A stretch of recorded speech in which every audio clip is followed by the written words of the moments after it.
গাইছ 5 মিনিট হৈ গ'ল। 5 মিনিট পিছত মই খুলি চাওঁ।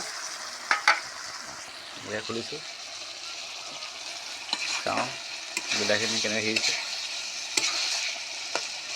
বিলাহীখিনি অকণমান সিজিলে হ'ব। অঁ, বিলাহীখিনি চব সিজিলে, বিলাহীখিনি গুড়া হৈ গৈছে। বুলি কৈছোঁ 5 মিনিট থাকিলোঁ।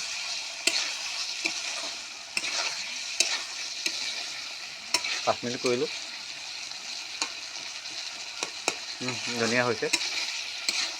ইয়াতে অলপ ফ্ৰাই কৰি দিম। ইয়াত মই এক জোল বনাব লাগিব, মানে দাইল আপোনালোকে নাখালেও হ'ব, সুদা মটৰ আলু চব্জি খালেও হ'ব, দাইল হ'লেও ডাঠকৈ দাইল বনাব লাগিব। এইচব বিলাহী নাই, গলি গ'ল গোটেই। বিলাহী দেখিছে ক'ত আপুনি? বিলাহী নাই, গলি গ'ল। অলপ পচলা ফ্ৰাই কৰি লওঁ।